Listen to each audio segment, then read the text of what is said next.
بسم اللہ الرحمن الرحیم۔ امتحانہ کا جو زمانہ نزول ہے معین کر لیجئے، یہ ان دو رکوعوں کے ساتھ سمجھیے کہ جو سورہ توبہ میں ہم نے پڑھے، دوسرا اور تیسرا رکوع۔ فتح مکہ سے پہلے جو کچھ رد و قدا چل رہی تھی کہ نہیں کرنا چاہیے، کاہے کے لیے فوج کشی کر رہے ہیں، اور اس پر پھر جو اللہ تعالیٰ کی طرف سے جو تبصرہ آیا، منافقین تھے یا ضعفاء تھے، ان کے اعتراضات کے جواب دیے گئے۔ آخر مکے والے کتنے ہی برے صحیح، بہرحال وہ حرم کی خدمت کرتے ہیں، لہذا ان کا ایک نیکی کا مقام بھی ہے۔ وہ ساری دلیلیں ہم پڑھ چکے ہیں، سورہ توبہ رکوع 2 اور 3، یہ بھی 2 رکوع ہیں۔ اسی موقع پر ایک بہت مخلص مومن صحابی، ان سے ایک بہت بڑی غلطی ہو گئی۔ حضرت حاتب ابن ابی بلتع رضی اللہ تعالی عنہ، بدری ہیں، ان کے گھر والے، ان کا پورا کنبہ ابھی مکے میں تھا، اور ان کا کوئی وہاں پہ رشتہ دار ایسے نہیں تھے کہ جو ان کی حفاظت کر سکے۔ انہیں یہ اندیشہ ہوا کہ اگر واقعی اب جنگ ہو گئی اور اگر ہم جا رہے ہیں مکے پر چڑھائی کرنے کے لیے، تو پھر یہ ہے کہ مکے میں جو مشرکین ہیں، کفار ہیں، وہ میرے بچوں کو، میرے گھر والوں کو شدید نقصان پہنچا سکتے ہیں، لہٰذا میں ان کے ساتھ کوئی نیکی کروں تاکہ میرے اس احسان کو پیش نظر رکھ کر وہ میرے گھر والوں کا لحاظ کریں۔ انہوں نے ایک خط لکھا مکے والوں کے نام، اور اس میں گویا کہ وہ سیکریٹ جو ہے وہ لیک کر دیا کہ محمد اب تم پر چڑھائی کرنے والے ہیں صلی اللہ علیہ وسلم۔ یہ احسان دھرا۔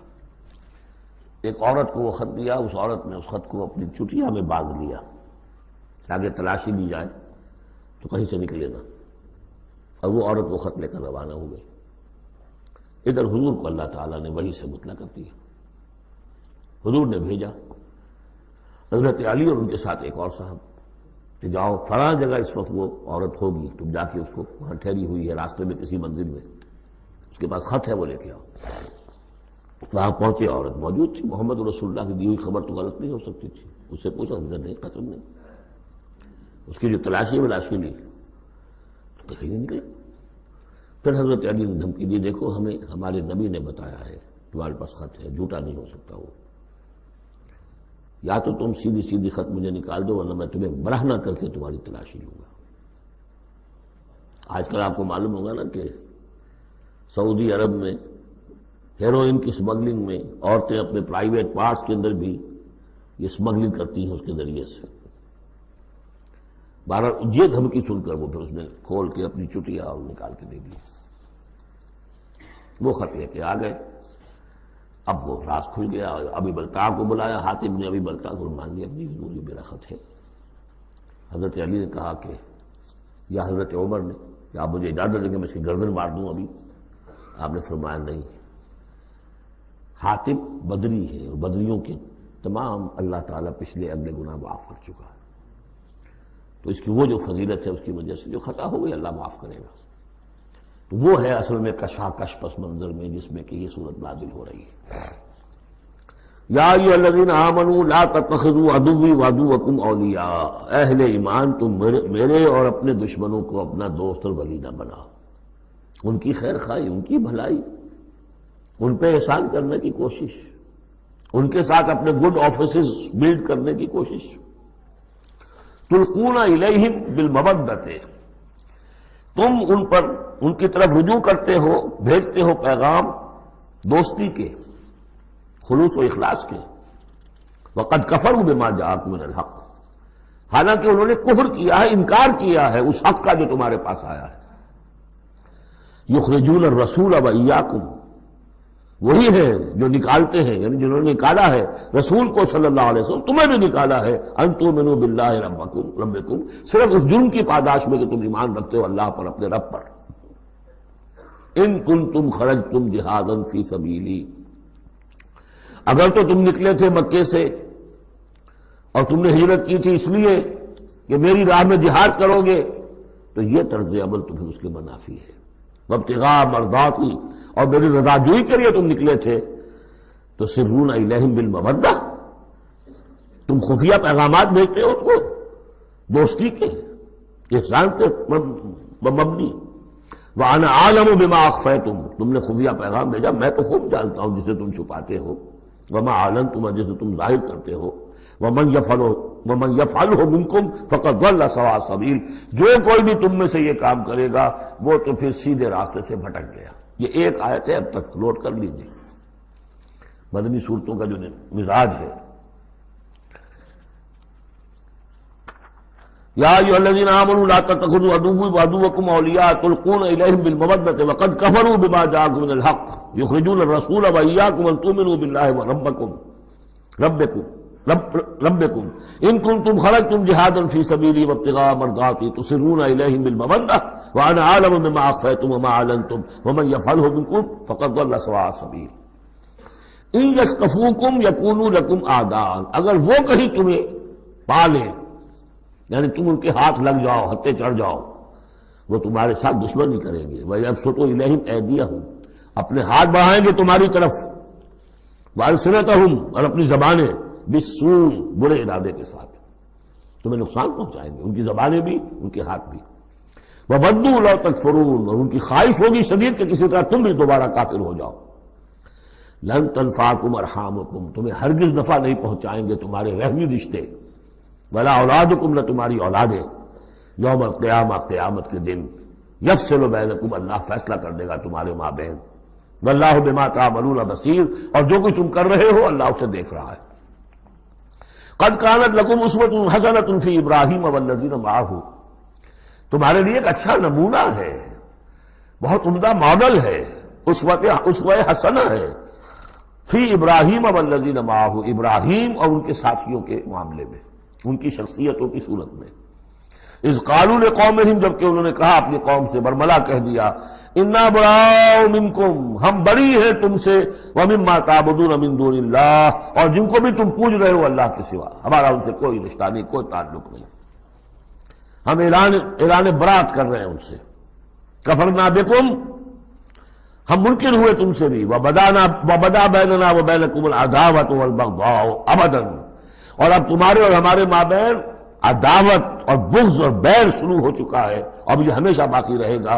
حتی تؤمنوا باللہ وحدہ جب تک کہ تم ایمان نہ لاؤ اللہ پر توحید کے ساتھ. یعنی جب تک اس طرح ننگی تلوار نہ بن جائے ایک مومن. حزب اللہ کو ننگی تلوار بننا پڑتا ہے، رشتوں کو کاٹنا پڑتا ہے. وَلَوْ كَانُوا آبَاءَهُمْ أَوْ أَبْنَاءَهُمْ أَوْ إِخْوَانَهُمْ أَوْ عَشِيرَتَهُمْ سورہ مجادلہ میں پڑھا ہے ابھی. تو یہ حضرت ابراہیم علیہ السلام کا معاملہ.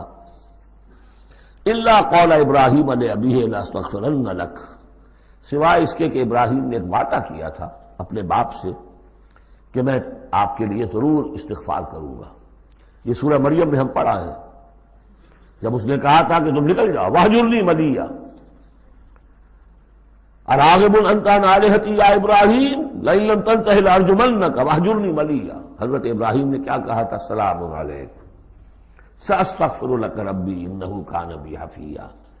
میں آپ کے لیے ابا جان میں اپنے اللہ سے دعا کروں گا، استغفار کروں گا. وما املک لک من اللہ من شیء مجھے اختیار کوئی نہیں ہے آپ کے بارے میں اللہ کے ہاں کچھ نہیں، آخری اختیار اللہ کا ہے.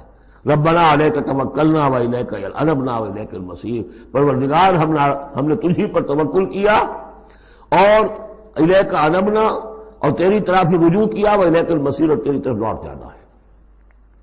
ربنا لا تجعلنا فتنة للذین کفروا پروردگار ہمیں اب کافروں کے لیے تختہ مشق اور تختہ امتحان نہ بنا دے کہ ہمارے اوپر وہ ظلم کرے اور تو ان کو اوپر آزمائش جو انہیں آزما رہا ہے وہ اس شکل میں کہ ہم پر وہ ظلم کرے. جیسے اللہ تعالیٰ کفار مکہ کو آزما رہا تھا، لیکن تختہ ستم تختہ مشق کون؟ صحابہ کرام بنے ہوئے تھے. واغفر لنا اور ہمیں بخش دے، انک انت العزیز الحکیم یقیناً تو ہی ہے سب کچھ زبردست اور حکمت والا. اب یہاں نوٹ کر لیجئے کہ سورہ توبہ میں آ چکا ہے کہ حضرت ابراہیم نے آخر میں آ کر تبرأ منہ، جب انہوں نے معلوم ہو گیا کہ میرا باپ تو دشمن ہے، اللہ کا دشمن ہے، تو برات کی. یہ آیتیں جو ہیں یہ سن 8 میں فتح مکہ سے قبل نازل ہو رہی ہیں. حاطب بن بلتع کا واقعہ ہے، ابھی مکے تک روانگی نہیں ہوئی ہے.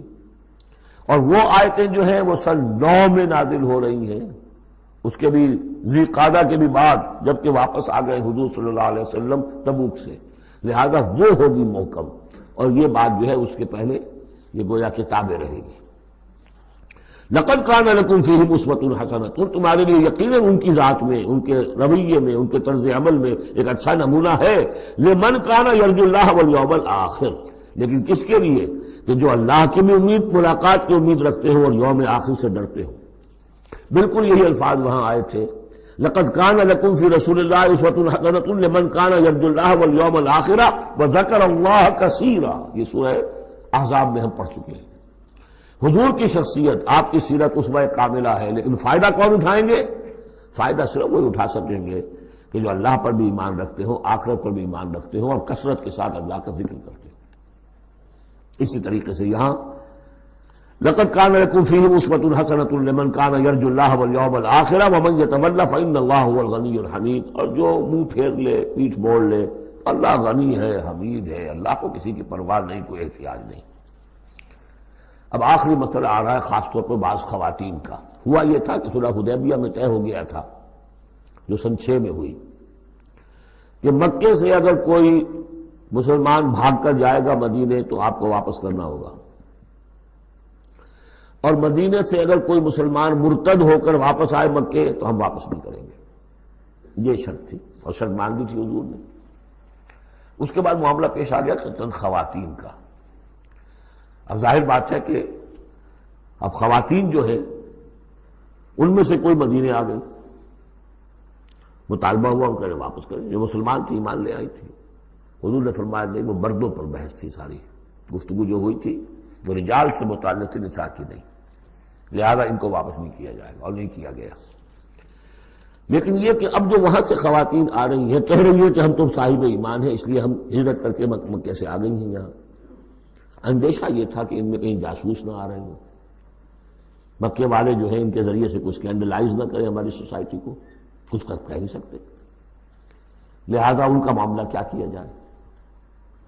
پھر یہ کہ ان کے شوہر تو وہاں ہیں، شادی تو وہاں ہوئی ہوئی ہے ان کی، تو آیا یہ اب یہاں مسلمانوں کے لیے حلال ہے اس درجے میں کہ وہ ان سے نکاح کر سکیں، یا وہ رشتہ برقرار رہے گا؟ کافر جو ہے ان کی بیویاں یہ مسلمان ہو گئی، یہ آ گئی۔ تو یہ مسائل تھے خواتین کے کہ جن کو اس رکوع میں سورہ ممتحنہ کے اور آخر میں پھر خواتین کی بیعت کا تذکرہ ہے اس میں، اور یہ میں سمجھتا ہوں کہ اللہ تعالیٰ کی طرف سے کمپنسیشن ہوتی ہے۔ جیسا کہ میں نے بتایا تھا کہ باپ اور ماں میں فرق یہ رکھا گیا، قانونی طور پر باپ کا پلڑا بھاری ہے، باپ طلاق دے سکتا ہے ماں کو، ماں تو خلا ہی لے سکتی ہے، طلاق دے نہیں سکتی، اور اگر طلاق ہو جائے گی تو اولاد باپ کی شمار ہوگی، ماں کی نہیں، یہ قرآن کا قانون ہے۔ لیکن دوسری طرف ماں کی خدمت 3 درجے زیادہ ضروری ہے باپ سے، خدمت میں 3 درجے فائق رکھ دیا ماں کو، اور کہا کہ جنت اس کے قدموں تلے۔ تو کمپنسیشن ہوتی ہے، کسی ایک جگہ پر کمی ہے تو دوسری جگہ اس کو، اسی کا نام بیلنس ہے۔ یہ ترازو کے یہ دونوں جو ہیں، اگر بازو جو ہیں یہ برابر ہے تو ایک سیر ادھر ڈالیں گے، ایک سیر ادھر ڈالیں گے، ترازو کی ڈنڈی سیدھی رہے گی۔ ایک چھوٹا ہے ایک بڑا ہے تو چھوٹے میں اب کم ڈالنے سے، اور چھوٹے میں زیادہ ڈالنا پڑے گا اور بڑے میں کم، تب وہ تو یہ بیلنس تو تب ہوگا کہ وہ جو کمی ہے اس کو پیش نظر رکھیں۔ یہ ہے معاملہ کہ جو یہاں پہ بیان ہوا، وہ بیلنس کیا کیا اللہ تعالیٰ نے۔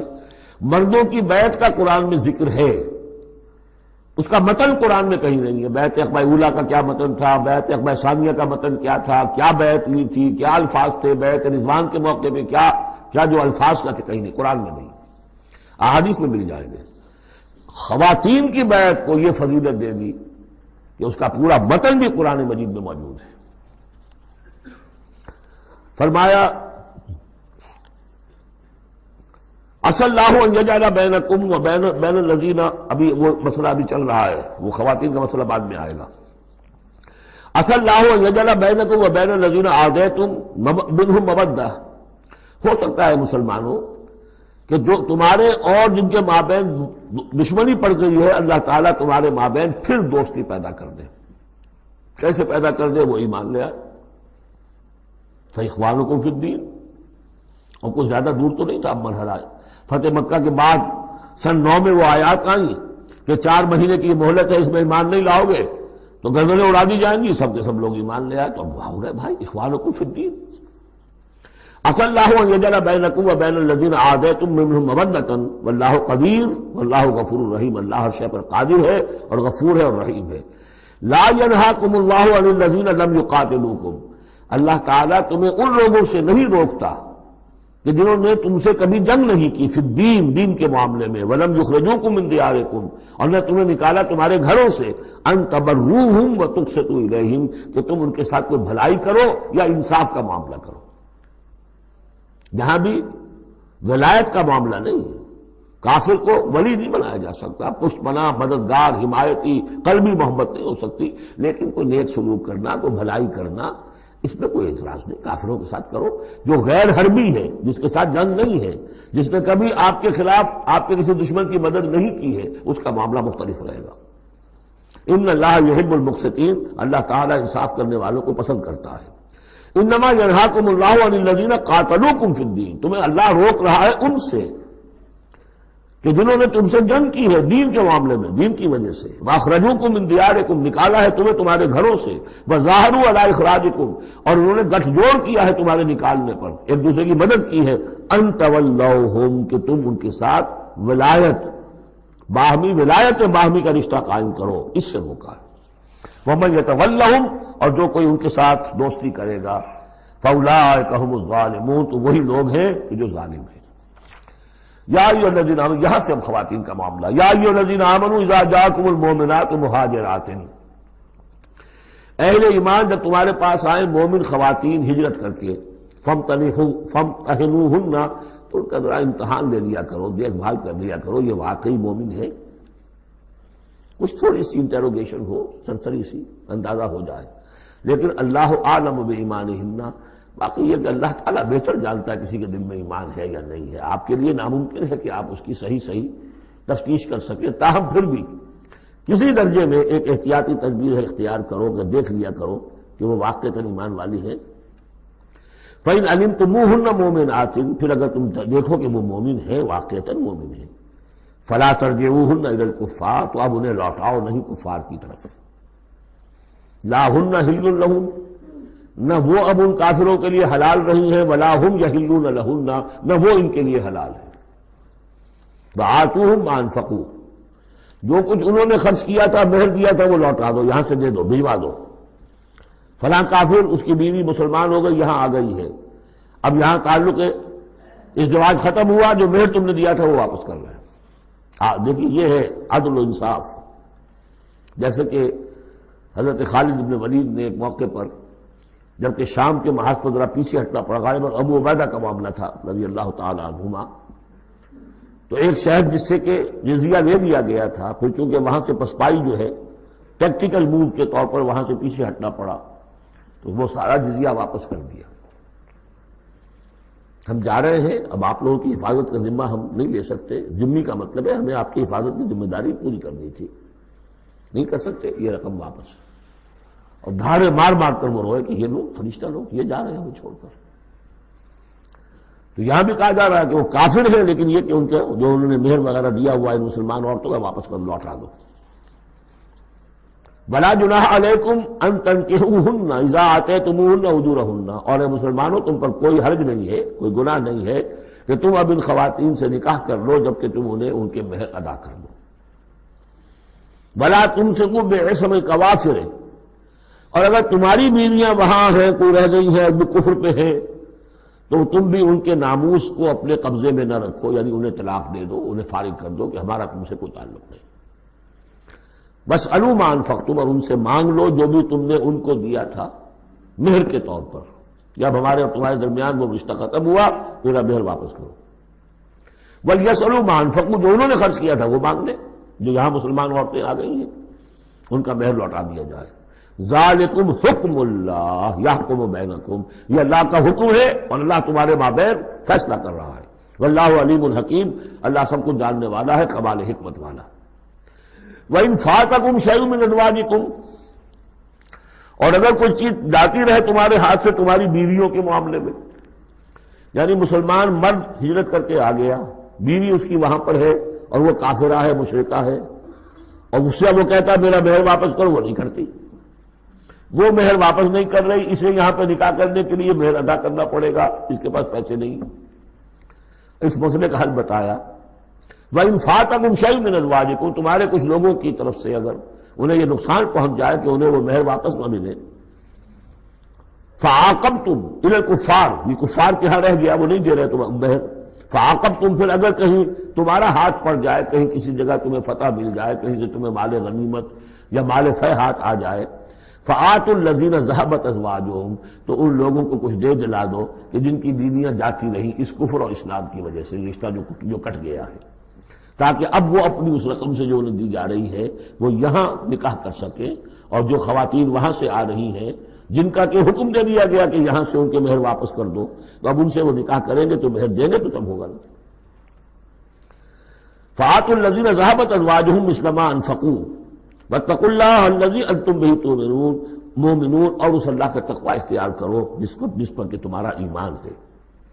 یا ایھا النبی، اے نبی صلی اللہ علیہ وسلم، اذا جاءک المؤمنات یبایعنک، جب آپ کے پاس آئیں مومن خواتین آپ سے بیعت کرتی ہوئی، الا لا یشرکن باللہ شیئا، پہلی شرط یہ ہے کہ وہ عہد کریں کہ وہ اللہ کے ساتھ کسی شے کو شریک نہیں کرے گی، ولا یسرقن، دوسری یہ کہ چوری نہیں کریں گی، ولا یزنین، کوئی بدکاری نہیں کریں گی، ولا یقتلن اولادہن، اپنی اولاد کو قتل نہیں کریں گی، ولا یاتین ببہتان یفترینہ بین ایدیہن وارجلہن، اور نہ ہی وہ کوئی ایسا طوفان باندھیں گی، کوئی بہتان لگائیں گی جو ان کے ہاتھوں اور پاؤں کے مابین سے ہو، سیکشول سکینڈلز، کوئی عورت جو توبہ کر دے کسی کے اوپر اس نے میری آبرو ریزی کی ہے یا اس نے کسی اور اعتبار سے، یہ چیزیں بھی نہیں، اور یہ ہوتا رہا ہے، انبیاء تک کے ساتھ ہوا ہے۔ ولا یعصینک فی معروف، اور آخری بات یہ اس بیعت کے اندر کہ جو بھی آپ بھلی بات ان سے کہیں گے اس کے اندر آپ کی نافرمانی نہیں کریں گے۔ یہ ہے آرٹیکلز آف بیعہ خواتین کے لیے۔ فبایعہن، تو اے نبی ان کی بیعت قبول کر لیجئے، انہیں بیعت کر لیجئے اپنے سے، واستغفر لہن اللہ، اور ان کے ساتھ ان کے لیے اللہ تعالیٰ سے استغفار کیجئے، ان اللہ غفور الرحیم، یقیناً اللہ غفور الرحیم ہے۔ اب یہاں نوٹ کر لیجئے کہ جو بیعت مردوں سے لی گئی بیعت عقبہ ثانیہ، بیعت عقبہ اولیٰ جو تھی وہ تقریباً یہی تھی، اسی لیے اس کو بیعت النساء بھی کہتے ہیں، پہلی بیعت۔ ابھی جو ہے وہ کوئی ایسی شکل سامنے نہیں تھی کہ کوئی جماعتی تشکیل ہو رہی ہو، جماعت بنانی ہو، اور ہمارے ہاں جو بھی صوفیاء ہیں جو بیعت لیتے ہیں وہ بھی تقریباً اسی کو دلیل بناتے ہیں، بیعت عقبہ اولیٰ اور بیعت النساء، وہ اسی بات کا عہد لیتے ہیں، شرک نہیں کروں گا، یہ نہیں کروں گا، چوری نہیں کروں گا، نیکی کے کام کروں گا، وغیرہ وغیرہ۔ تو صوفیاء کی بیعت، خواتین کی بیعت اور بیعت عقبہ اولیٰ تقریباً یہ ہے۔ لیکن وہ بیعت جس سے کہ جماعتی زندگی وجود میں آئی وہ بیعت عقبہ ثانیہ ہے۔ حضرت عبادہ ابن ثابت رضی اللہ تعالیٰ عنہ سے اس کی پورا اس کا ٹیکسٹ جو ہے وہ موجود ہے، متفق علیہ حدیث ہے، جس کو بخاری میں بھی ہے مسلم میں بھی ہے۔ بایعنا رسول اللہ صلی اللہ علیہ وسلم، وہ فرماتے ہم نے بیعت کی تھی اللہ کے رسول سے صلی اللہ علیہ وسلم، علی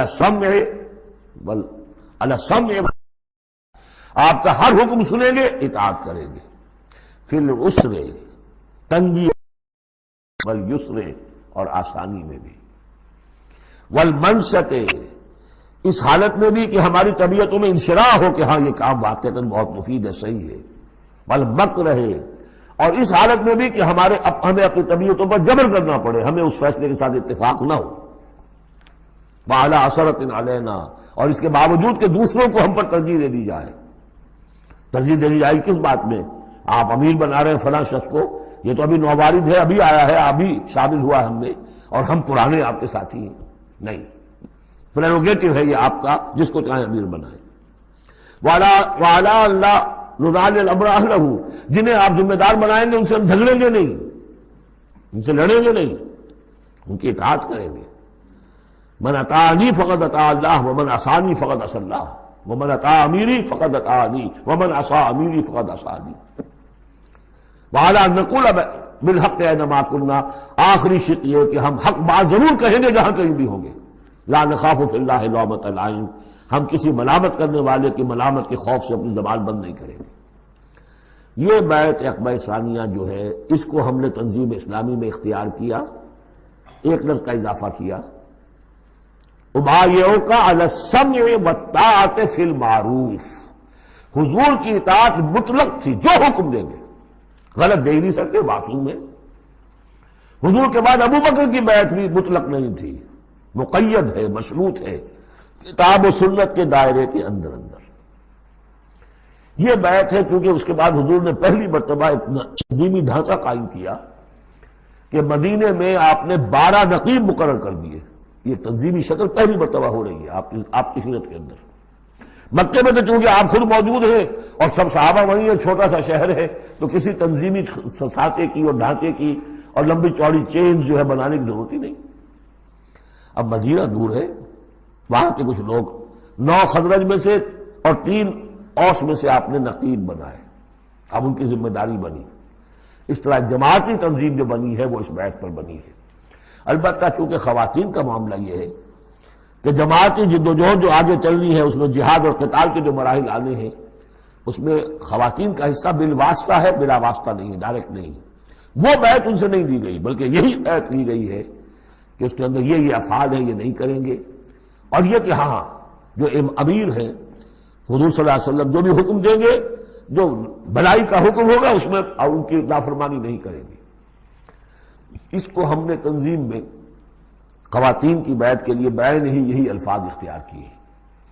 اور واقعہ یہ کہ اس کا بہت ایک اہم پہلو یہ ہے کہ چاہے خواتین کو وہ دوسرے کام نہیں کرنے جو مردوں والے ہیں، جنگ میں جانا ہے یا کوئی اور مسئلہ ہے، لیکن ایک سینس آف بلانگنگ ہو جاتی ہے کہ ایک گروہ کے ساتھ ہونا، کونوا مع الصادقین، کوئی ہے جس کے ساتھ آپ نے اپنے آپ کو آئیڈینٹیفائی کیا، جماعتی زندگی ہے اور اس کے تحت ایک کام ہو رہا ہے، اس کی برکتیں جو ہیں، جو آپ نے فرمایا گیا، جو حضور نے فرمایا، یہ حضرت عمر کا قول ہے، اثر ہے، لا اسلام الا بالجماعہ ولا جماعہ الا بالامارہ ولا امارہ الا بالسماع ولا سماع الا بالطاعہ۔ کوئی اسلام نہیں ہے بغیر جماعت کے، کوئی جماعت نہیں بغیر عمارت کے، کوئی عمارت نہیں بغیر جب حکم سننے کے، اور سننے کا کوئی فائدہ نہیں ہے تک مانا نہ جائے۔ حضور نے فرمایا علیکم بالجماعہ، ید اللہ علی الجماعہ، تم پر لازم ہے کہ جماعت کی شکل میں رہو، اور اللہ کی مدد اور تائید جماعت کے ساتھ ہوتی ہے۔ اور اس جماعت سازی کے لیے جو مسنون اور منصوص اور معصور بنیاد ہے وہ ہے بیعت، جس کو ہم نے چھوڑ دیا۔ دوسرے طریقے جو ہے جماعت سازی کے، دستور ہو، دستور کے مطابق پھر قوانین ہو، بائی لاز، یہ بھی حرام نہیں ہے، یہ بھی مباح ہے، لیکن مباح ہونا اور بات ہے، اور منصوص ہونا، مسنون ہونا، معصور ہونا یہ بالکل اور بات ہے، زمین و آسمان کا فرق ہے۔ بہرحال ہم نے تنظیم اسلامی میں اس بیعت کے نظام کو اختیار کیا۔ اللہ کا شکر ہے کہ جو ایک انسٹیٹیوشن اسلام کا بالکل ختم ہو گیا تھا، ڈیڈ، مطلوب، ہم نے اسے زندہ کیا ہے۔ آخری آیت ہے، یا ایھا الذین آمنوا لا تتولوا قوما غضب اللہ علیہم، اہل ایمان ان کو لوگوں کے ساتھ دوستی نہ کرو جن پر اللہ کا غضب ہے۔ جہاں سے یہ صورت شروع ہوئی تھی، اختتام پر پھر وہی بات آ گئی۔ قد یئسوا من الآخرہ، یہ آخرت سے مایوس ہو چکے ہیں، کما یئس الکفار من اصحاب القبور، جیسے کہ کفار مایوس ہو چکے ہیں اصحاب قبور میں سے۔ اس کے 2 معنی دیے گئے ہیں، جیسے کفار جو قبر میں ہیں ان پر تو حقیقت واضح ہو چکی ہے نا، عالم برزخ میں جب پہنچ گئے تو انہیں معلوم ہے، اب حقائق منکشف ہو گئے، جیسے وہ مایوس ہو گئے ہیں کہ ان کے لیے اب کوئی راستہ نہیں، اللہ کے عذاب سے بچنے کی کوئی شکل نہیں۔ یا یہ کہ جیسے یہ کفار مایوس ہو گئے ہیں کہ جو قبر میں چلا گیا اس کا کوئی باعث بعد الموت نہیں ہے، اس کو دوبارہ اٹھا جانا نہیں ہے۔ دونوں امکانات، دونوں ترجمے کیے گئے ہیں۔ تو تم ان لوگوں کی طرح نہ ہو جاؤ جو مایوس ہو چکے ہیں یہ لوگ اللہ کی رحمت سے۔ یہ لوگ جو ہیں، یہ جو یہودی ہیں، اور ان کے ساتھ تمہاری دوستی نہیں ہے۔